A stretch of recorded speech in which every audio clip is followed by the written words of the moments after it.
Hello, welcome back to Martin's Games, and today I'll be talking about my hands-on experience with the Nintendo Switch.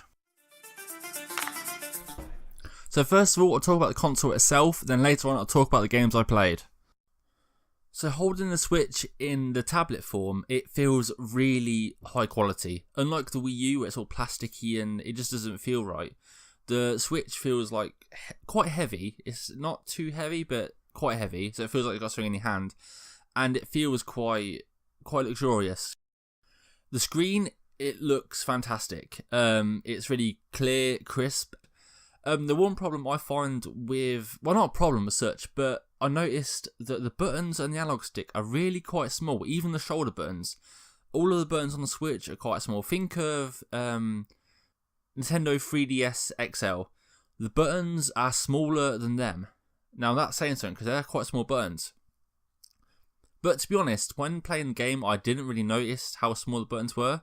That's what I noticed at first. The buttons were quite small, but it still felt really good to use and play. And the analog sticks feel really nice as well, even though quite small, but they still feel quite nice. So moving on to using the Joy-Cons on their own, I never got to play a game, as in Mario Kart, using just the one Joy-Con, but as I played 1-2 Switch, I did get to hold the Joy-Con on its own, and I sort of practiced like I was playing Mario Kart, and it felt okay. It's a bit small, like I said, but I could see myself playing Mario Kart, and it's nice you can have like two player on the tablet using them Joy-Cons as controllers. They work perfectly well. I didn't get to see without the strap addition, so the buttons, the shoulder buttons were quite nice, but I'm not sure what they're like without them. And using like the Wii remote for the 1-2 Switch game, it felt really good. And I used both of them in my hand when I played the ARMS game, and they were both reactive and worked really well from what I could tell, and I had no problems with them at all. I didn't get to use the two Joy-Cons in the controller holder. That's one thing I didn't get to use. I did get to use the Pro Controller, and the Pro Controller's nice. The benefit of having the Pro Controllers is it feels more like a standard controller. The analogs and the buttons are bigger, but I think the price range is, I think it's like $80. I'm not sure what the UK price is, but I don't think it's worth it. It still feels quite plasticky, and yeah, the buttons are bigger, but I don't see the point of purchasing one of them, as you've got the Joy-Con controller holder anyway, which I didn't get to use. I don't know what it's like, so maybe it is a lot better. So let's now move on to the games. So the first game I played was Mario Kart 8, and it's probably the best game at the show. It's like Mario Kart 8, obviously, but it's got new characters, new maps, and it looks better, even though it looked good on the Wii U anyway. Basically, it's Mario Kart 8 but portable, and I really like it. It's Mario Kart 8. I like Mario Kart 8. The new vehicles, the new characters all look really good, and there's dry bones, so that's a winner for me because I just love dry bones.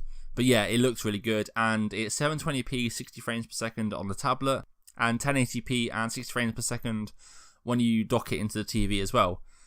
In terms of multiplayer, when you're playing just on a tablet, you can use the two Joy-Cons as 2-player just for the tablet.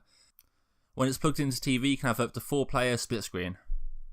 And next we went on to the 1-2 Switch game. We only played 2 games, but there's quite a few games you can play.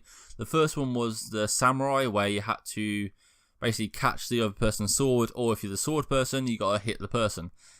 Quite fun. It's basically a Wii game. The motion controls felt good. Basically, that's it. And the other one was the cowboy shoot 'em up thing, where you got a quick draw and kill the other person. It's a good, simple game.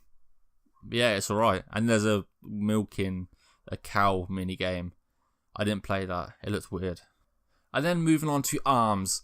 Like I said in the Joy-Con bit of this video, the controls felt good. It's actually quite fun. I thought it was going to be stupid and I wasn't looking forward to playing it, but I really enjoyed it actually. I'm not sure if I'm going to get it. If it's got more modes, maybe even more characters and stuff, and worth the price. I'm not sure how much it is anyway, but I quite liked it, and it was really responsive and quite fun. And then moving on to Splatoon 2. It's like Splatoon 1, new weapons, new maps. I used the Pro Controller for this. It felt right. It looked good on the screen. It's just like the first game, but obviously there's more stuff and it's a new game. Unfortunately, I didn't get to play Zelda Breath of the Wild because we went there at 11 o'clock. They said, oh, it's too busy, come back at 11:30. Got there like 11:45, a bit late, and basically said, oh, the queue's now closed because there's too many people playing it. So I didn't get to play it. I knew it was going to be busy. I should have gone there straight away, but I wanted to play Mario Kart 8. So unfortunately, I didn't play that game, so I can't say anything about it. I know people want to hear about that, so I'm sorry.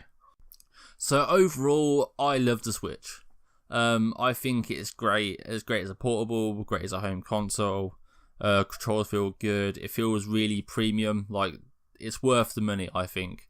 It's really well designed, and I like the games I played, so I'm definitely getting a Switch. So thanks for watching. If you like the video, please get a thumbs up, a new channel, why subscribe. Bye.